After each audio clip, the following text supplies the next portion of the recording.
Buenas tardes con todas y todos. Quisiera agradecer a los miembros del panel que han accedido a la solicitud de Eduardo de acompañarnos esta tarde para presentar su libro. Estarán con nosotros Roxana Barrantes, directora del Instituto de Estudios Peruanos, Jeffrey Cano, de Apoyo Consultoría, y José Tábara, de la Universidad Católica, y Lorena Alcázar, de nuestra propia casa. Es un gusto tenerlos a todos acá para presentar este libro, que es un libro singular en la producción de Grade. Típicamente nuestros libros muestran resultados de investigación y por lo tanto son bien focalizados, con temáticas bien precisas. Eduardo contribuye en nuestra trayectoria innovadora ofreciéndonos un libro que es más bien un libro de texto, que ciertamente es una gran necesidad en el país, y en ese sentido esperamos tenga una gran bienvenida, no solo entre los especialistas, sino también entre los estudiantes y todos los que queremos aprender un poco más de cómo funciona el mercado de un elemento tan elemental para la vida como es el agua. Así que, sin más, los dejo con Lorena Alcázar, que va a hacer la presentación del libro, y seguidamente el resto de panelistas tendrá su oportunidad para presentar sus apreciaciones y seguramente Eduardo también nos dirá algo enseguida. Muchísimas gracias. Bueno, gracias, Miguel. Yo voy a estar moderando la mesa. Tenemos, como decía Miguel, el gusto de acompañar a Eduardo en la presentación de su libro, de este importante tema, que efectivamente es una innovación para nosotros, primera vez que tenemos un libro de texto desde Grade, y además que recoge el trabajo de Eduardo de mucho tiempo, ¿no? Que todos sabemos cuánto tiempo viene trabajando en estos temas, y tenemos además el gusto de tener una mesa de expertos de lujo que nos acompañan, que van a hacer algunos comentarios. Nos va a hablar Eduardo primero de su libro, luego vamos a darles unos 15 minutos más o menos a cada uno de nuestros comentaristas y después vamos a tener un cóctel en el que podemos seguir conversando con Eduardo todos sobre el libro y sobre el tema. Perdón. Bueno, comenzamos entonces con Roxana. Ok, muchas gracias, buenas tardes. Es realmente un gusto estar aquí con ustedes para esta presentación de este libro, como han dicho Miguel y Lorena, largamente esperado, ¿no? Además porque recoge el trabajo que Eduardo ha venido realizando durante varios lustros, ¿no? Entonces, haber visto, no quiero decir acompañado, pero sí visto, recuerdo la ponencia de balance que hizo Eduardo Segarra en el CEPIA de Puno, ¿no? Sobre ya estos temas, su propia tesis, todo el trabajo que ha tenido en agricultura, como consultor en el Sistema Nacional de Inversión Pública. Entonces es realmente un gusto ver este trabajo ya en las manos, ¿no? Ya no solo en capital intangible, es decir, en la cabeza de Eduardo, sino en capital tangible, que lo podemos leer, podemos aprender y podemos enriquecer la discusión en un tema que es crítico para el desarrollo de nuestro país, ¿no? Entonces, saludamos también el esfuerzo de contar con un texto, ¿no? A veces nos olvidamos, quienes somos profesores en la universidad, y de frente a los chiquitos de pregrado que tienen 19, 20 años y que están en su tercer, cuarto año de economía, en realidad segundo año de economía, si pensamos en la Católica y los estudios generales letras, y les pedimos que lean unos papers, unos trabajos en revistas arbitradas que a veces están en alta matemática, ¿no? Entonces, esa intuición que es necesaria para poder hacer un análisis económico razonable y que la matemática no sea más que un lenguaje que refleja una manera sistemática de abordar un problema, en lugar de que sea el fetiche del modelo por sí mismo, se pierde un poco cuando no se cuenta con textos. Con textos que te vayan explicando y te vayan contando de dónde es que salen los modelos, cómo se inspiran los modelos y para qué pueden servir esos modelos, ¿no? Y eso creo que es un aporte en la discusión. En tercer lugar, quiero comentar, y quiero, algo que ya dije, pero quiero subrayar la importancia de este texto, recogiendo también la experiencia que ha ganado Eduardo Segarra en todos estos años trabajando desde la economía temas de gestión de recursos hídricos. Entonces, en esa medida también nos parece que hay mucho valor agregado que termina siendo muy específico al caso peruano, y eso es algo que Eduardo hace con, me imagino que intencionalmente, ¿no? En la medida que no contamos con textos. El libro, para quienes no lo hayan leído todavía, y hay una invitación a leerlo, tiene un esquema sencillo, tiene capítulos cortos que también ayudan a avanzar. Tenemos una introducción de microeconomía necesaria para poder comprender el resto del texto. Y esto es algo importante. Yo en algún momento, cuando vi Economía del Agua, dije, muy bien, ahora nos vamos a poder comunicar mejor con las personas que no utilizan la matemática o los gráficos regularmente para explicarse, ¿no? Con la gente especializada en métodos cualitativos, etcétera. Pero de verdad el libro está dirigido a quienes tienen cierto bagaje de lenguaje formal, ¿no? De hecho, yo pensaría que es un libro para pregrado de economía o pregrado de las ingenierías relacionadas con ciencias naturales, como las forestales, la ingeniería agronómica, etcétera. Entonces, la introducción de micro es una introducción importante para poder comprender el resto del texto y necesita algún tipo de formalización matemática para aprenderla. Luego tenemos una sección que explica las características que ameritan el trato como el agua como un bien especial, y sobre eso voy a regresar en un ratito. La siguiente parte, que creo que es la tercera, si no me equivoco, son los instrumentos económicos para la gestión, y todas estas secciones son secciones que, o sea, la tercera y la cuarta en particular, comienzan con un marco conceptual, un marco de conceptos desde la economía, para lo cual la primera parte es necesaria, ¿no? La parte de introducción a la micro, para abordar temas específicos, ¿no? El primero son los instrumentos económicos para la gestión, y el segundo es valoración del agua y evaluación económica de proyectos. Y finalizando una sección quinta sobre asignación de derechos y mercado de aguas, ¿no? Ese es el esquema del libro, que me parece un esquema que desde mi opinión va fluyendo. Hay dos grandes preguntas que ahí sí sería interesante, yo no sé si también han sido notadas en la lectura por Jeffrey y por Pepe. Es nuevo para mí, por lo menos, leer que el agua es un bien económico especial.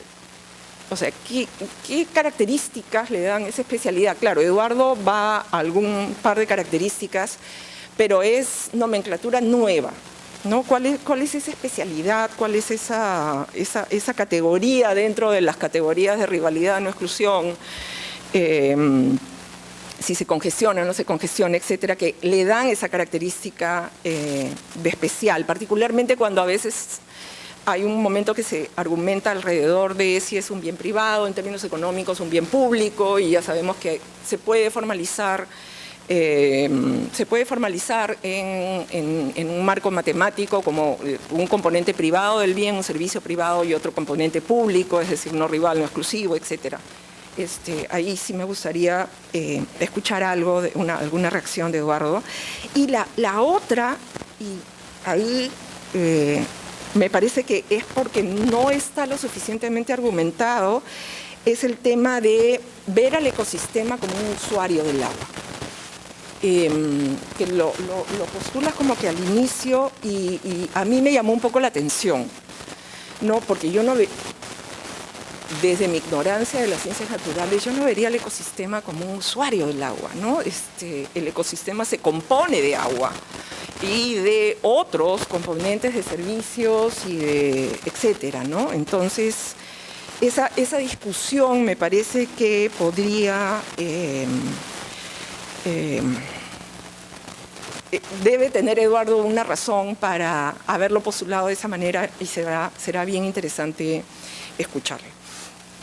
Entonces, ¿qué me parecería? Porque yo estoy segura que esta edición, ¿cuántos han tirado? ¿500.000 ejemplares? Yo estoy segura que se va a acabar muy rápidamente. Entonces, pensando en la segunda edición, me preguntaba ¿qué podríamos mejorar? ¿Qué podríamos desarrollar un poco más? Y expandir la literatura contenida en el texto, la discusión que está en el texto, ¿cuáles serían esos temas o esos conceptos? ¿No? El primero, me parece, y acá viniendo de una trinchera regulatoria y de desarrollo de infraestructura, todo el tema de la infraestructura tiene un componente de operación y mantenimiento exclusivamente, y en temas regulatorios inmediatamente es operación, mantenimiento, reposición y ampliación, ¿no? Que son componentes que exceden la operación y mantenimiento, y con lo cual hay una demanda de costos y demanda de recuperación por la vía de tarifas de un conjunto de costos adicionales.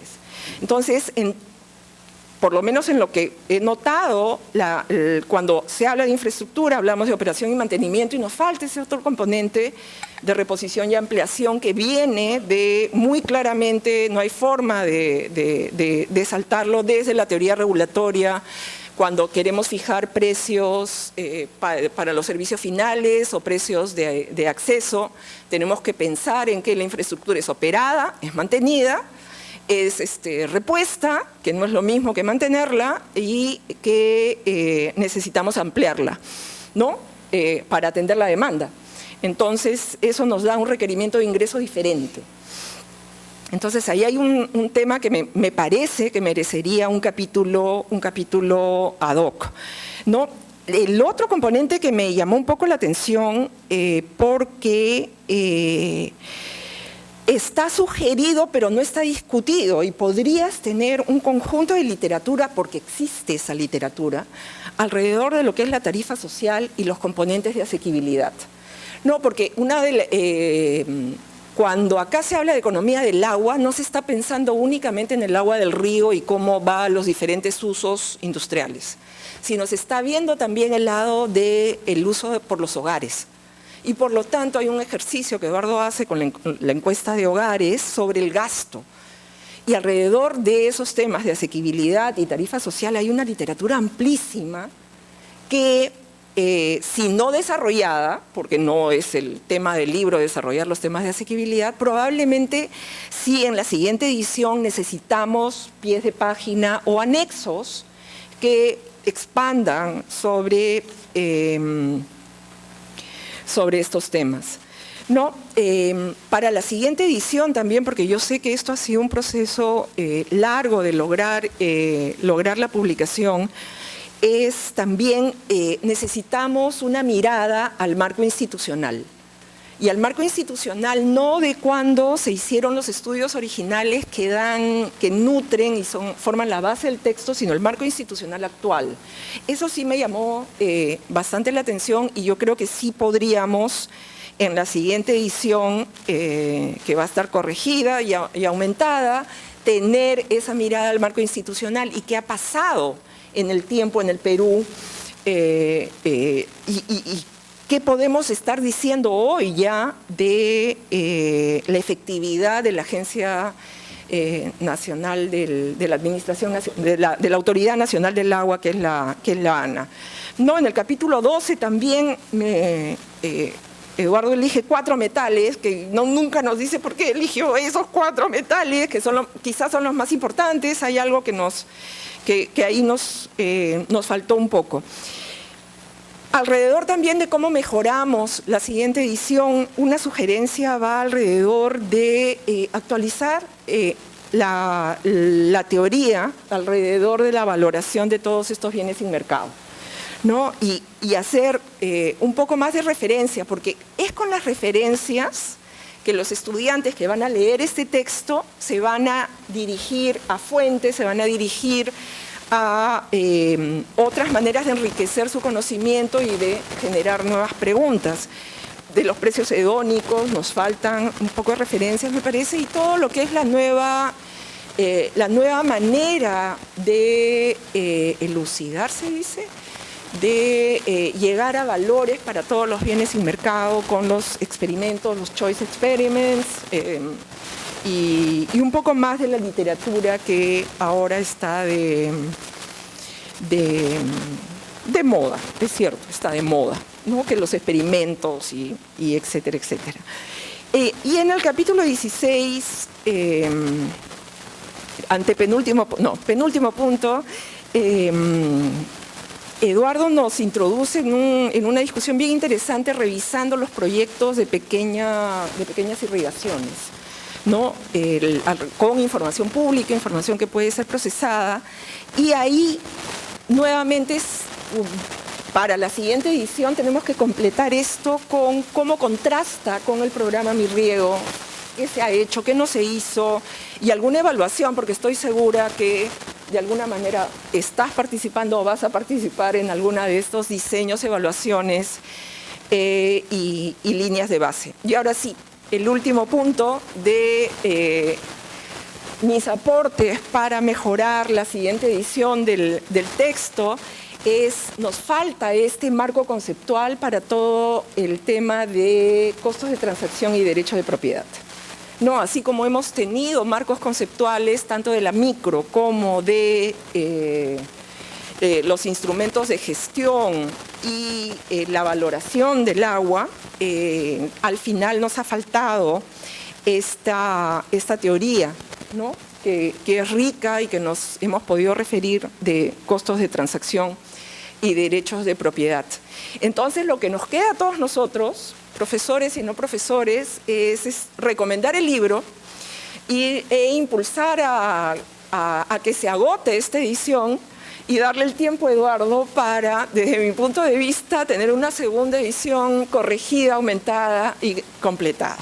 Muchas gracias. Muchas gracias, Roxana. Vemos que es un tema amplísimo, porque Eduardo ha cubierto una cantidad de temas en el libro y Roxana ha podido identificar otros varios que seguramente van a hacer que salga un segundo libro. Le damos la palabra ahora a Jeffrey. Bueno, muchas gracias, Lorena. Buenas noches a todos.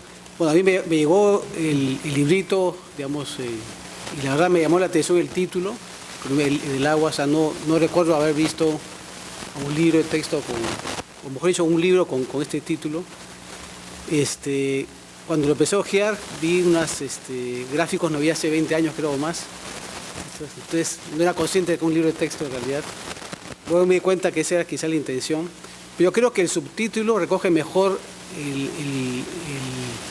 el objetivo del libro, que es conceptos y aplicaciones para una mejor gestión.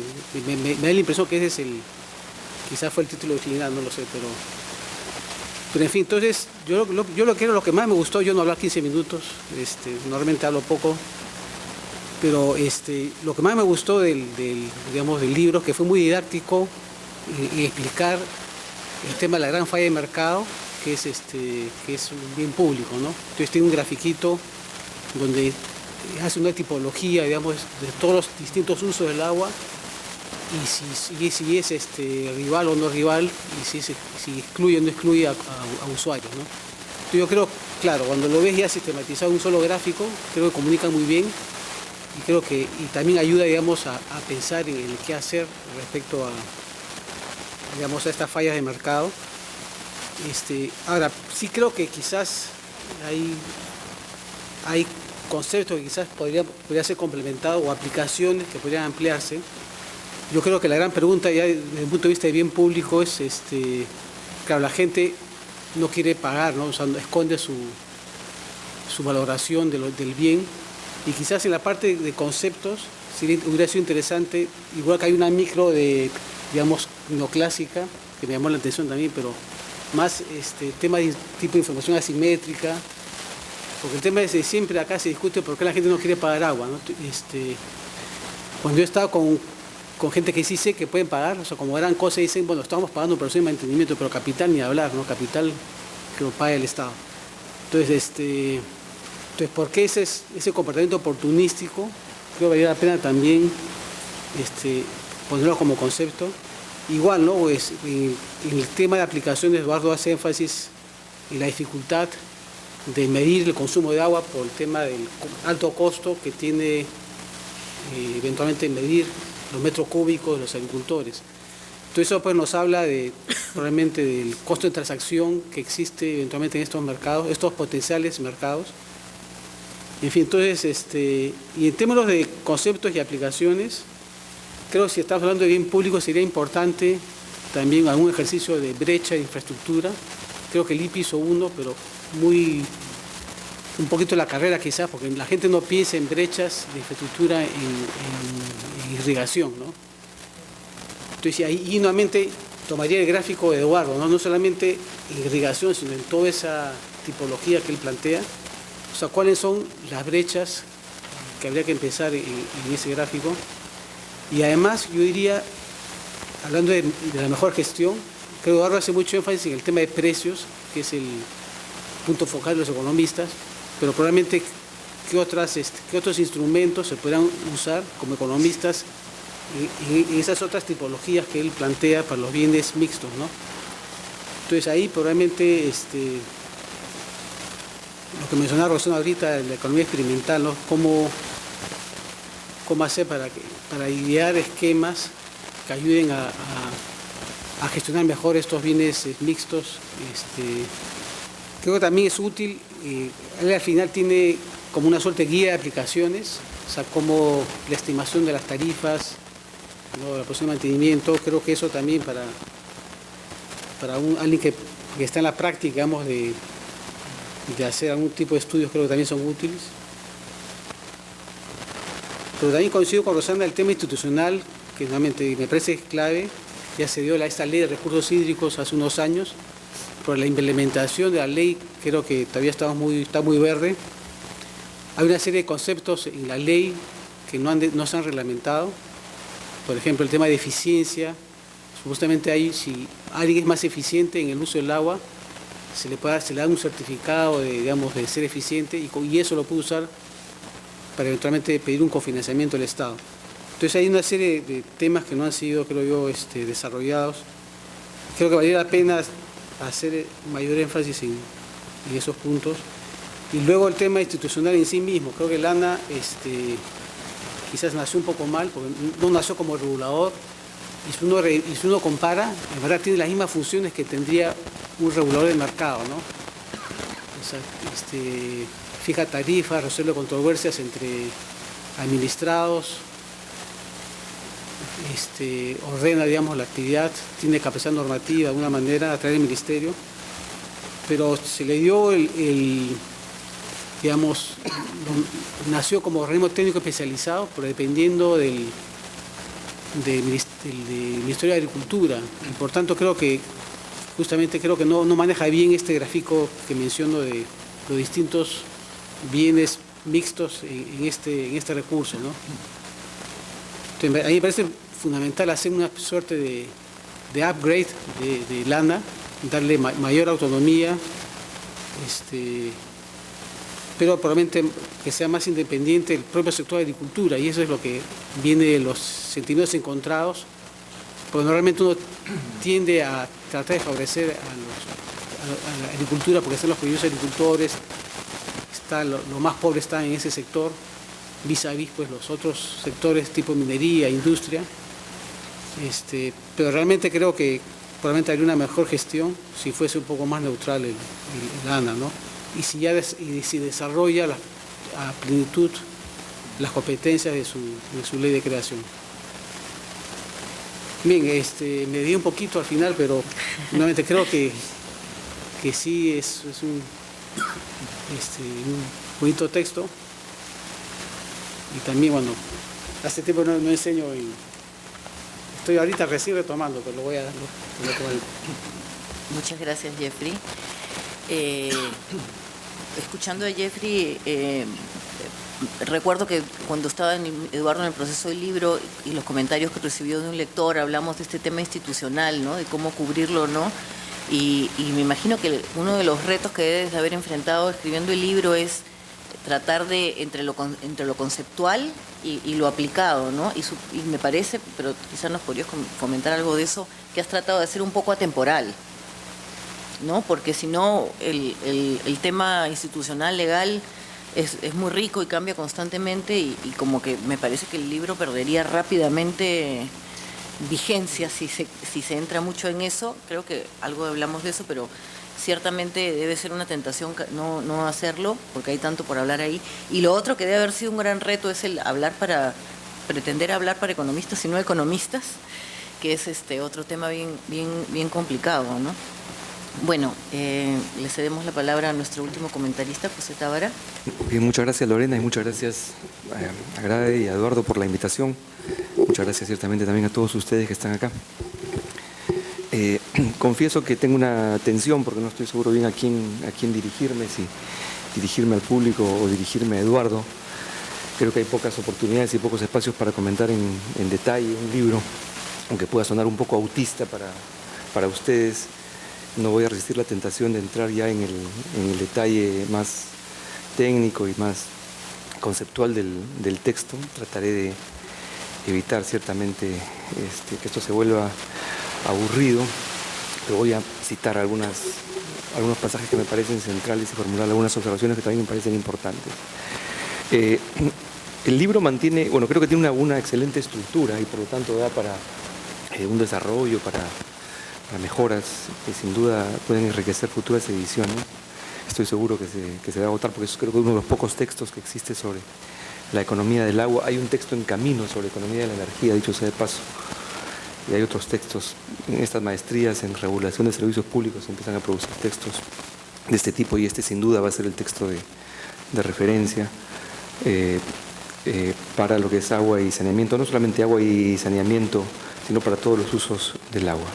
Una tensión que atraviesa todo el libro es la utilización, el reconocimiento de los límites del mercado en la gestión del agua y al mismo tiempo la importancia que tiene la utilización de mecanismos de mercado para gestionar este recurso, ¿no? Cito, Eduardo dice: lo cierto es que la realidad de los sistemas de agua en muy pocas ocasiones permite generar las condiciones adecuadas para el funcionamiento del mercado, ¿no? Menos aún para el mercado del libro de competencia perfecta, del libro de texto, ¿no? Dice también que la utilización del mecanismo de mercado para administrar la escasez del agua es poco común y muchas veces es inviable o no deseable para el caso del agua, debido justamente a las características especiales que tiene el agua, ¿no?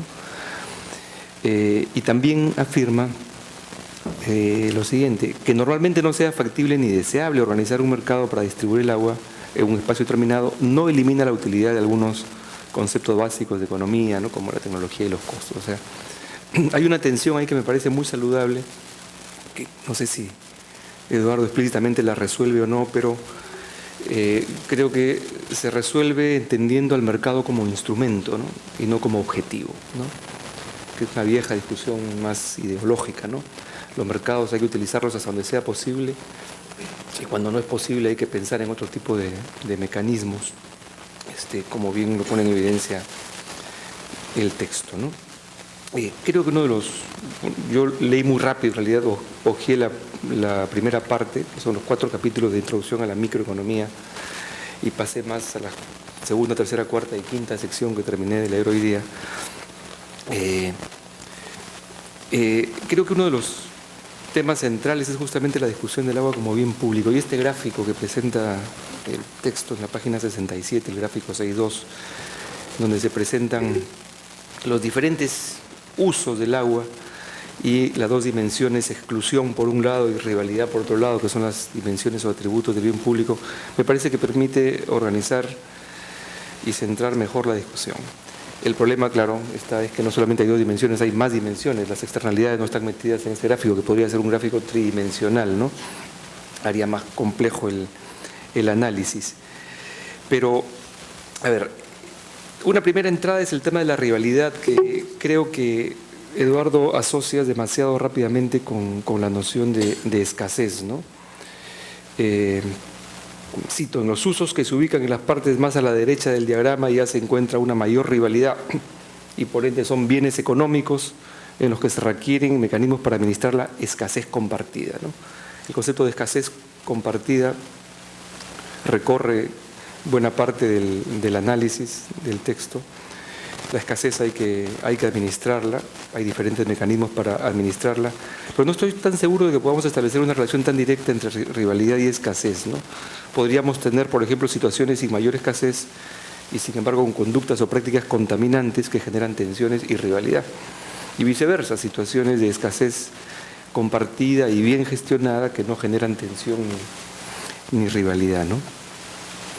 Como ustedes saben, pues los economistas asocian de inmediato la definición de bienes económicos o del enfoque económico a situaciones de escasez o rivalidad. El libro empieza además con una provocación bien interesante, ¿no? El libro señala que los economistas han pretendido tener cierta superioridad intelectual en el entendimiento del problema y en la búsqueda de soluciones. Y creo que Eduardo muestra bastante bien los límites de la economía como disciplina para entender el problema y plantear soluciones, ¿no? Hay evidentemente dimensiones políticas, culturales, antropológicas que ciertamente enriquecen. De hecho, este término de escasez compartida creo que lo toma prestado de un antropólogo, si no me equivoco. ¿Cuáles son entonces los mecanismos alternativos a los mecanismos de mercado para gestionar el agua? Eso creo que permitiría abrir un espacio de diálogo con otras disciplinas. ¿Bajo qué condiciones, por ejemplo, es más eficiente utilizar mecanismos de mercado y bajo qué otras condiciones son mejores los mecanismos administrativos y políticos para gestionar esta escasez? Son preguntas que creo que surgen de la lectura del texto y que podrían enriquecer el análisis y provocar en todo caso la interacción con otras disciplinas. Hace referencia Eduardo también a actividades que utilizan agua y que generan cierta rivalidad en el consumo, ¿no? En diferentes grados. La rivalidad en el consumo de agua se presenta en diferentes grados. Hace referencia, por ejemplo, a la pesca y las hidroeléctricas, que son actividades económicas que no consumen agua, hacen un uso no consuntivo. Entré al diccionario para confirmar que la palabra no consuntivo significa que no se consume el recurso. En la pesca uno no usa el agua, no se la toma, sino trata de pescar a los peces, para la redundancia, que están en el agua, ¿no? Plantea Eduardo que hay poca rivalidad en el caso de la pesca, y me puse a reaccionar rápidamente porque efectivamente si uno se pone a pensar en el agua, no en el agua de los ríos, sino en el agua del océano, tenemos tensiones evidentes entre la pesca artesanal y la pesca industrial. El otro día escribí un artículo en La República sobre el tema y al día siguiente me llamó indignada la presidenta de la Sociedad Nacional de Pesquería y me fue a buscar para explicarme por qué estaba equivocado sobre lo que considero son abusos y prácticas depredatorias en la pesca industrial, ¿no? Creo que hay bastante riqueza en el libro por ese lado, ¿no? Entra también Eduardo a analizar el uso del agua por el lado de la agricultura. Yo no sabía que la agricultura utiliza el 85% del agua. La minería y la industria también son actividades que generan usos del agua altamente rivales, que tienden a generar conflictos, en parte porque utilizan el agua, sobre todo minería e industria, o los cuerpos de agua para verter sus desechos, ¿no? Al respecto, la pregunta acerca de qué dependen estas tensiones, agricultura, industria, agricultura, minería sobre todo.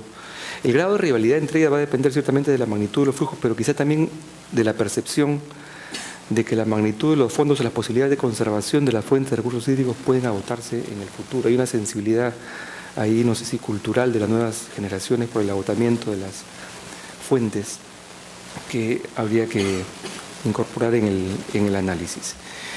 Por último, en este marco de análisis, en el extremo inferior derecho del gráfico se presenta pues el agua para el consumo humano, ¿no? El agua potable, el agua entubada, ¿no? El agua por la que pagamos los que vivimos en las ciudades. Ahí Eduardo asume alta rivalidad y asume obviamente el rasgo típico de un bien que es privado, que es la posibilidad de excluir a la gente del consumo. A la gente que no paga le cortamos el agua, ¿no es cierto? Y con eso generamos incentivos para que se financien con aportes privados el funcionamiento de estos sistemas. La rivalidad, digamos, en el consumo urbano me parece que tiene sentido en países como el nuestro, ¿no? Ciudades asentadas en la costa desértica, pero no estoy seguro que sea, digamos, una clasificación de alcance general para todos los servicios de agua potable en el mundo, en todas las ciudades, que sirva para definir al agua como un bien privado, ¿no? Además, tengo ahí dudas por las restricciones asociadas, por ejemplo, a la tecnología de la industria del agua potable, ¿no? Por ejemplo, las restricciones en la eventualidad, en la capacidad de almacenamiento, en la planta de tratamiento, en la tarjea, ¿no? Ahí no estoy seguro, por ejemplo, cuál es la relación entre los fondos, entre los stocks, entre el tamaño de los depósitos donde se almacena el agua para tratarla y el suministro de agua potable, ¿no? En todo caso, el supuesto es de que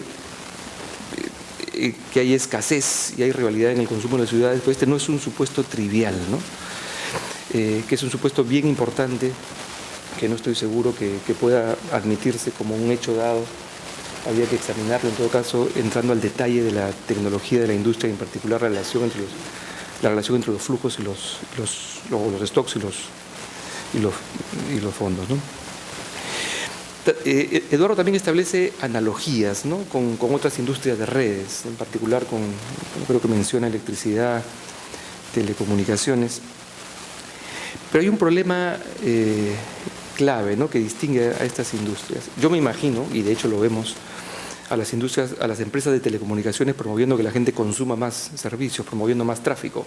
También me imaginaría a las empresas de electricidad promoviendo, digamos, medidas para utilizar al máximo su capacidad instalada, maximizar ganancias, dadas las restricciones regulatorias en tarifas y una serie de variables adicionales. Pero no estaría mal que la gente consuma más energía, digamos, desde el punto de vista de los intereses de las empresas. Pero yo no me imagino a las empresas de agua promoviendo el consumo de agua, digamos. Claro, las empresas que venden botellas de agua sí, pero no a Sedapal, consuma más agua. Al contrario, el mensaje es ahorre agua, ¿no es cierto? Entonces la lógica económica de las empresas de agua es bastante distinta, ¿no? Y por eso hay que tener cuidado con las analogías que se establecen en este campo, ¿no?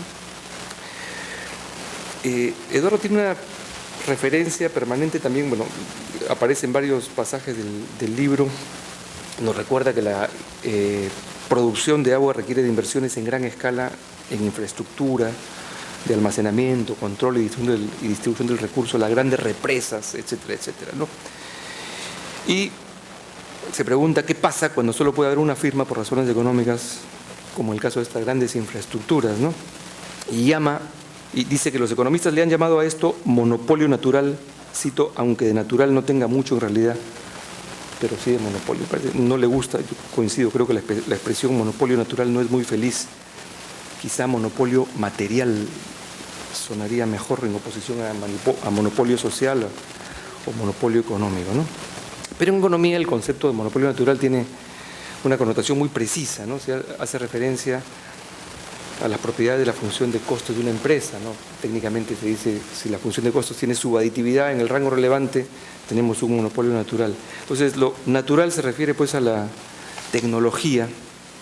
Un monopolio es natural en el sentido tecnológico, en el sentido material. Y es un concepto relevante porque establece una distinción con los monopolios no naturales, que son aquellos creados o constituidos como resultado de procesos económicos o políticos, digamos, procesos de fusión o lo que sea, ¿no? Y creo que ahí se equivoca Eduardo al establecer la analogía tan general, digamos, con los servicios de electricidad y telefonía, que también donde dice que también hay monopolios naturales. No es estrictamente cierto, en electricidad, en distribución y en transmisión hay monopolio natural, no así en generación puede haber competencia, no así tampoco en telecomunicaciones en general, salvo en el bucle local, ¿no? Entonces afinar ahí la formulación creo que podría enriquecer el texto. Creo que me estoy pasando los 15 minutos. Voy avanzando, entonces, resumiendo. Me voy a saltar una parte, pero sí quisiera hacer referencia a los instrumentos económicos para la gestión y en particular el tema de las tarifas. Esta parte me parece central, ¿no? Pone en evidencia el aporte que los economistas pueden dar a la gestión de este recurso. La idea es que las tarifas, no solamente las tarifas, sino las tasas en uso de fuente, los cargos o tasas por vertimiento, etcétera, etcétera, pueden dar lugar a una utilización más racional del recurso. Y yo sospecho, sin embargo, de algunos instrumentos, ¿no? Quien contamina paga, es el principio que se utiliza, digamos, derechos de contaminación, que la gente pueda transar con el derecho a contaminar. Creo que un mejor principio es prohibido contaminar, digamos, y es establecer límites máximos permisibles, que sean razonables, y penalizar a las empresas con multas óptimas para que reduzcan progresivamente sus niveles de contaminación de manera que no amenacen nuestros ecosistemas, ¿no? Hay toda una teoría, una literatura sobre multas óptimas, ¿no? Que son calculadas, y eso está incluso en la ley de procedimientos administrativos. Una multa es óptima cuando le sale más rentable a la empresa cumplir la norma que incumplirla, ¿no es cierto? Y se calcula en función del daño generado por la contaminación o el costo que se evita a la empresa al no invertir lo que debe invertir, y se calcula también considerando la probabilidad de detección de la infracción, ¿no? Yo he estado varios años estoy actualmente en el Consejo Directivo de los INDERMIN y he estado en tribunales que ponen multas a las empresas, y tengo la impresión de que las multas no son disuasivas, ¿no? Con frecuencia se asume la probabilidad de detección 100%, con lo cual el Estado es infalible en detectar las infracciones de las empresas, tienen 1000 ojos en todo sitio. Eso es un supuesto totalmente irreal, ¿no? Voy terminando entonces. ¿Cómo cubrir los costos de las empresas? Ese es otro tema central, con tarifas y con impuestos. Dice Eduardo, comparto plenamente la precisión, que hay un principio básico de sostenibilidad de las redes, según el cual las tarifas deben cubrir por lo menos los costos operativos, ¿no? Y las grandes infraestructuras se financian con impuestos. Ahí hay una disyuntiva interesante, un trade-off, digamos. No he encontrado en el texto, por ejemplo, una discusión acerca de las implicancias que tiene cambiar la estructura del financiamiento de estas redes con tarifas o con impuestos, ¿no? Me parece bien el principio de que las tarifas cubran por lo menos costos operativos, pero ¿qué implicancias tiene una participación más activa del Estado vía impuestos en financiar obras de infraestructura? Esa discusión creo que podría ser interesante, ¿no? Por último, esto sí es lo último, en la última parte Eduardo discute, ¿no?, informes que se han elaborado, que son la base técnica de las normas, entiendo normas vigentes, en particular este informe de fijación de tarifas, ¿no? Y discute una serie de criterios que se han utilizado para fijar tarifas, el criterio de eficiencia, el criterio de equidad y el criterio de sostenibilidad, y muestra de manera bastante persuasiva y convincente cómo las autoridades de nuestro país han distorsionado un poco el criterio de sostenibilidad, ¿no?, al final, ¿no? Y en la práctica han hecho de que los menos eficientes en el uso del agua, ¿no?, paguen menos, ¿no? Es un poco la crítica, ¿no? Bueno, yo creo que esta discusión, que está casi al final, ya podría enriquecerse revisando la literatura especializada sobre precios óptimos, ¿no?, en la teoría de la regulación. Por ejemplo, hay modelos de optimización restringida, digamos, cuando la empresa está obligada a generar ganancia cero, cubrir con tarifas todos sus costos exactamente. Eso da lugar a los precios óptimos de Ramsey, así se llaman, precios de Ramsey, que difieren para cada segmento del mercado, y ahí los diferenciales de precios tienen que ver con diferencias en elasticidades. Los segmentos menos elásticos son los que terminan pagando precios más altos que los segmentos con demandas más elásticas. Y eso tiene su lógica, ¿no? Eso en realidad minimiza las pérdidas de bienestar. Quizá lo que está detrás de la argumentación implícitamente en ese documento hace referencia a este tipo de criterios de optimalidad en la fijación de precios, ¿no? Incluso el criterio de equidad distributiva, ¿no? Se puede incorporar, digamos, ahí el aporte de Feldstein que corrige los precios de Ramsey. Son en todos estos casos precios óptimos consistentes con una serie de objetivos que los que toman decisiones en el campo de la política pueden incorporar, ¿no? Y esto es consistente también con la observación que planteaba Roxana, ¿no? Acerca de la importancia de incorporar en el texto una revisión de la literatura sobre tarifas y subsidios sostenibles. Hay mucha investigación realizada en este campo, cómo facilitar acceso a servicios públicos, sobre todo a poblaciones vulnerables, ¿no? Curiosamente, en el agua no tenemos un esquema de subsidios, ¿no? Yo cuando estaba en la Defensoría del Pueblo, recuerdo bien como defensor adjunto para servicios públicos, a veces nos llegaban quejas de vecinos que se quejaban de que Sedapal les cortaba el agua a parejas de ancianos que no podían pagar el agua, ¿no? Entonces, al cortarles el agua, en ese entonces no solamente les cortaban el agua, sino el desagüe. O sea, les bloqueaban el desagüe para que no puedan traer el agua en balde de los vecinos. Y eso provocaba pues un problema sanitario en el barrio, ¿no? Y no había un esquema de subsidios como hay en electricidad, el FOSE, ahora hay hasta el FICE para los balones de gas. Que yo sepa, no hay un esquema de subsidios. Me contaban además que los empleados de Sedapal a veces hacían colectas entre ellos para que no les corten el agua a las parejas de viejitos que no tenían cómo pagar el servicio, ¿no? El tema del acceso al agua, entonces, en zonas urbanas y en poblaciones vulnerables me parece fundamental. Y ahí hay abundante literatura que podría ciertamente enriquecer el texto. Yo termino reiterando mi expresión de gratitud y de reconocimiento al esfuerzo realizado por Eduardo, que es un excelente texto que vamos a empezar a utilizar sin duda en nuestra maestría en regulación en la universidad. Muchas gracias. Bueno, muchas gracias a nuestros comentaristas, a todos ustedes por haber venido. Y bueno, quiero empezar con una nota personal sobre cómo ocurrió esta idea de hacer este libro. Es un espécimen un poco raro, como ya se ha dicho. Pretendió ser un libro de texto que al mismo tiempo recogía algunos estudios y al mismo tiempo trataba de ser una crítica velada a nosotros mismos los economistas y al final, claro, tratando, como se dice, de lograr tantos objetivos al mismo tiempo siempre es difícil lograr ese equilibrio. Lo cierto es que esta era una idea que yo tenía hace ya cierto tiempo. Uno tiene esas ideas que generalmente no son viables, dice. Incluso recuerdo, Jeffries efectivamente fue mi profesor de economía agraria y él hizo un pequeño libro de texto de economía agraria, pero creo que nunca lo publicaste. Sí, se publicó, ¿no? Pero tuviste pocos ejemplares, ¿sí? Porque no, yo lo busqué por todos lados. Y recordaba eso, y yo he dictado este curso de Economía Agraria varios años en la Universidad Agraria, a alumnos de maestría y doctorado en recursos hídricos. La mayoría de ellos no son economistas.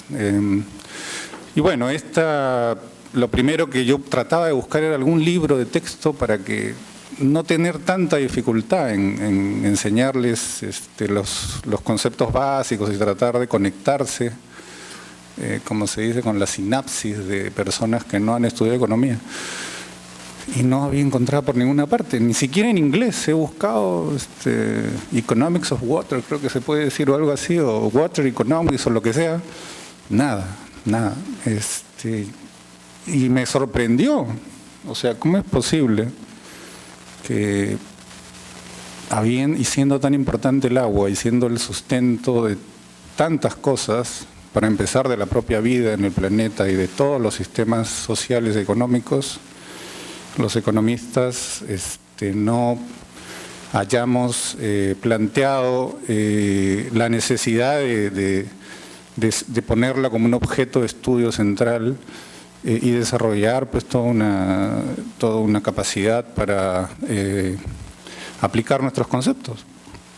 Y la inexistencia de un libro de texto me parecía que era una muestra misma de justo la pregunta que hace Roxana, ¿no? Y que es un tema central en el libro. ¿Es realmente el agua un bien económico especial o no? El hecho de que no hubiera un libro de texto ya responde un poquito a la pregunta. Al parecer, para muchos economistas no es tan especial, pues no requiere un tratamiento especial, es un recurso como otros y puede entonces aplicársele en general a nuestra teoría que tiende a ser abarcadora y quiere explicar todo. Yo planteo que sí, que el punto de partida de este libro es que el agua sí es fundamental y esencialmente especial y distinta de otros recursos. Ahora, quizás no he podido argumentar plenamente por qué, ¿no? Porque si uno dice, bueno, pero tú igual puedes usar este esquema de bien privado o bien público, aplicarlo, ¿no? Y ahí y entras y metes al agua ahí y ya resolviste el problema. Ese es uno de los intentos de explicar por qué el agua es un bien especial, pero yo creo que hay otro más importante que ustedes no han mencionado, que es un recurso que genera inmediatamente interdependencia entre los seres humanos. Interdependencia física, ¿no? Digamos, en su esencia, la distribución del agua nos relaciona físicamente, inmediatamente. Los que vivimos en una cuenca estamos intrínsecamente interrelacionados e interconectados. Así no nos demos cuenta, ¿no? Porque ya hemos perdido hace mucho tiempo hemos perdido la noción de que estamos utilizando un factor natural de manera conjunta. Lo hemos convertido ya en un recurso que se produce cuando en realidad lo produce la naturaleza, y hemos perdido un poquito esa noción. Y de ahí nacen muchísimas de los temas que trato de levantar como que son especiales, ¿no? Que hemos tratado los economistas de llamarle fallas de mercado, y en realidad provienen de la naturaleza misma del recurso. Y dice bien Pepe Tábara en el sentido de que quizás la analogía con otros recursos inmediatamente entra en limitaciones, como él bien señala, ¿no? Y justo el otro día un alumno me dijo, profesor, ¿qué recurso o qué otra cosa se parece al agua para poder entender lo que usted nos está queriendo explicar? Porque no tengo con qué relacionarlo. Entonces, me quedé pensando, ¿no? Y no pude, ¿verdad?, que responder, y de ahí viene un poquito por lo menos la angustia de la cual nace este intento de colocar en un libro lo que he podido reflexionar y lo que he podido aprender en estos años. Sí, efectivamente, como decía bien Roxana, son varios lustros. En la Universidad Católica iniciamos un taller agrario que primera vez intentamos estudiar los temas del riego en la costa peruana. Pero más allá parece que, según mi madre, cuando nací hubo una gran inundación en la zona que nací. El día que nací parece que la casa se inundó, o sea que el tema del agua parece que viene desde que nací. Pero en cierta forma, el esfuerzo que ustedes pueden ver en este libro es el intento de darle sentido a esto, de que el agua es demasiado especial como para tratarla ligeramente, y en segundo lugar, para que los economistas sepamos ubicar nuestro rol en el diálogo y en la discusión con otras ciencias y otras disciplinas sobre qué hacer con este recurso y cómo manejarlo y cómo gestionarlo. Ese es digamos, el intento. ¿Por qué digo esto? Porque en principio el hecho de que el agua sea explotable solo colectivamente, solo en un espacio físicamente interconectado, abre enormes temas que tienen que ver con lo que Pepe decía, esta rivalidad en realidad no está tan asociada a la escasez, sino al conflicto. El tema central no es la escasez en realidad. La escasez es un término muy, digamos, asocial, ¿no? Es un término así como no relacionado a la gente. En realidad, y perfectamente una situación de alta escasez puede ser enfrentada con baja o bajo conflicto, o baja rivalidad. Quizás debí enfatizar más el conflicto y el hecho de que cuando nosotros usamos de forma interconectada, hay un gran espacio para el conflicto. Y frente a eso, claro, ¿cuál es la institución preferida de los economistas? Bien decía Pepe, esta discusión sobre el mercado, que sí, pues el mercado no es un instrumento, ¿no? No es un fin en sí mismo, es un instrumento, eso lo decimos de la boca para afuera, pero en realidad en mucha de nuestra formación el mercado es el patrón por el cual se mide todo, ¿no es cierto? Si no hay mercado, le llamamos fallas de mercado.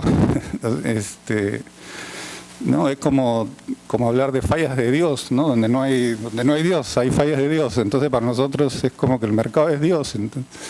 Entonces sí tenemos esta fijación con que el mercado podría resolver una serie de temas y problemas que de otra manera no somos capaces de resolver. Y ahí es donde creo que partimos de esta enorme limitación que tendría la institución del mercado para enfrentar y resolver los problemas relacionados al agua.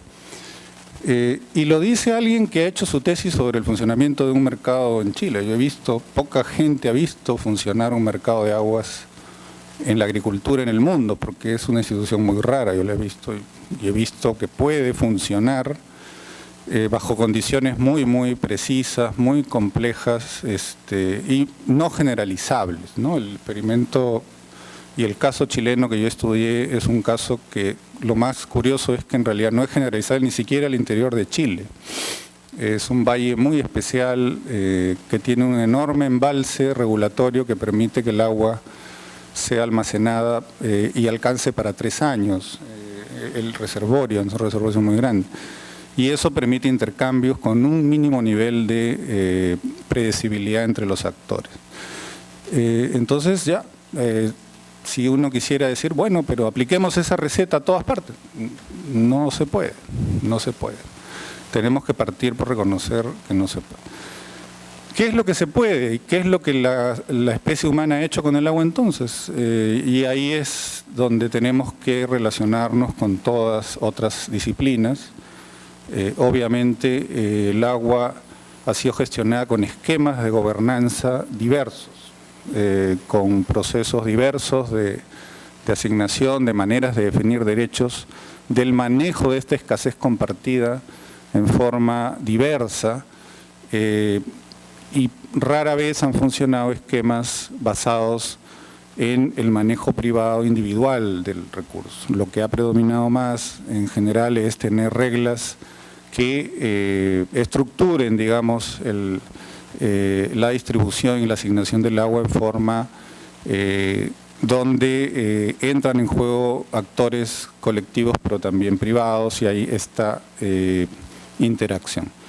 Por eso es que el esquema que ustedes tres recogen de bienes privados, bienes públicos, en realidad lo más central ahí es que el agua termina siendo un bien mixto porque no sé dónde ponerlo, ¿no? Porque tiene todas las...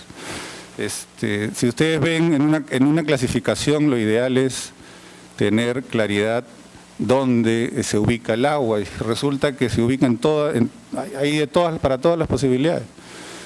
Y efectivamente el agua de consumo directo humano en los caños no es que se defina como bien privado, sino que tiene condiciones que lo convertirían en lo que sería un bien privado porque es de alta exclusión y es un bien relativamente escaso, ¿no? O rival. Eso no es la definición de que sea un bien privado per se, ¿no? Sino eso va a depender también del arreglo institucional. esa complejidad, entonces, es la que en cierta forma se trata de transmitir y termina siendo una forma de decirle a los otros economistas, pero también al conjunto de las otras disciplinas, que tenemos que establecer espacios de diálogo e intercambio, tenemos que tener lenguajes comunes y desarrollar pues cierta capacidad de entendernos, ¿no? Si no, no va a ser posible aportar entre todos a una mejor gestión. Y ahí es donde rescato. Primero trataba de decir, bueno, si es que tomamos la economía y solo pensamos que podemos aportar diciendo que el mercado lo resuelve todo, no vamos a ser útiles. Pero si retrocedemos un poco y decimos, bueno, pero de todas maneras hay una serie de conceptos fundamentales que sí son centrales y ayudan y pueden ayudar a mejorar la gestión, ahí nos ubicamos en una mejor posición. Y podemos entonces dialogar y decir, bueno, el agua siempre va a tener un costo. Es falso que el agua no cueste nada, que esté libre, de libre disponibilidad. Es enormemente costosa, ¿no? Es enormemente costoso producir y hacer llegar el agua a todos los donde la necesitamos. ¿Cómo financiamos eso? Discutamos. ¿Cómo puede ser solo tarifas, puede ser impuestos, pueden ser esquemas de financiamiento muy complejos, ¿no? De cómo entender qué es lo que buscamos con el agua tiene que ver también con esa forma de entender que tenemos los economistas de los objetivos sociales, ¿no? Podemos también aportar mucho en el planteamiento de la gobernabilidad. Preguntaba bien José y también creo que Roxana, ¿qué otros instrumentos podrían usarse? O Jeffrey, no me recuerdo bien cuál de los tres, para el tema de la gestión del agua que no sean solo los precios y las tarifas. En realidad, como economistas siempre nos quedamos cortos ahí, porque generalmente lo primero que pensamos cuando hablamos de instrumentos o definición de derechos, ¿no? Son los otros grandes instrumentos. Pero ¿por qué no pensamos, por ejemplo, en la importancia de la planificación y los planes hidrológicos, que es un instrumento fundamental? Para darle orden a una cuenca, si hubiera planes muy bien hechos, hidrológicos, de inversiones y de necesidad de regulación para los próximos 20, 30 años, proyectando las demandas, proyectando las necesidades, los economistas le corremos a ese tipo de instrumentos porque es demasiado intervencionista, demasiado planificador. ¿Qué es eso? Estamos volviendo a la época de Velasco. No, en realidad un recurso como es fundamental, ese tipo de instrumentos también. Le dan un orden, y eso por ejemplo está en la ley, ¿no? En la nueva ley se habla de esos planes, no los hay todavía, ¿no es cierto? Sí es cierto, Jeffrey, no hay certificados de eficiencia, pero más grave para mí es que no hay ningún plan de desarrollo hidrológico en ninguna cuenca del país, ¿no es cierto? Entonces sí podemos, y un plan hidrológico es un plan de inversiones también, es un plan de trabajo y de desarrollo de ciertas capacidades en el espacio. Termino, bueno, me llevo muchísimas ideas, en realidad no sé pues si habrá segunda edición, tercera edición ni nada, efectivamente me encantaría poder seguir y bueno, necesito que por lo menos el libro lo lea algún porcentaje mínimo de la población académica que lea este libro para poder pensar una segunda edición. Pero me llevo muy buenas ideas de dónde podemos mejorar algunas cosas. También en el sentido de convertir a esto en una forma de enseñar economía, ¿no? Que es algo que es un reto para los economistas. Enseñar la economía a los no economistas es un reto bastante grande. Si ustedes han podido ver esos 4 o 5 primeros capítulos, son intimidantes, esos gráficos. Los que no son economistas no tienen por qué intimidarse, pueden leer los otros capítulos que son un poquito más simpáticos. Pero sí creo que a nosotros nos ayuda mucho la formalización para poder tener claridad en cómo discutimos y qué es lo que estamos transmitiendo y qué es lo que estamos diciendo. Por eso es que insistimos en que eso se necesita, que alguien, si alguien quiere relacionarse también en profundidad con lo que queremos decir, tenemos que tener ese espacio de comunicación, pero que no nos vean como personas que no somos capaces tampoco de entender otras dimensiones de un problema tan complejo. No creo en aquellos que simplifican y han hecho a los economistas también como personas insensibles o que no entienden los problemas o no quieren entender los problemas importantes de la sociedad. Me parece que es al contrario, que hay un enorme esfuerzo intelectual por querer aportar mejor a entender los problemas. Y bueno, el libro quizás no llega finalmente al puerto que uno quería, pero hay que seguir intentando y les agradezco mucho a los tres, además con los cuales son economistas más o menos de la misma generación, ¿no? Más o menos. No, generacionalmente estamos ahí. Roxana es una economista más ambiental, ¿no? Más de recursos naturales. Jeffrey, economista agrario, y José, un economista de la regulación y de organización industrial. En realidad por eso pensé en invitarlo a los tres como comentaristas, porque efectivamente pensé que iba a tener visiones complementarias. Yo soy un humilde economista agrario, por eso es que al final tomo nota de las contribuciones de la teoría de la regulación y de los avances de la economía ambiental, pero sigo en mi trinchera de la economía agraria. Sí. Muchas gracias.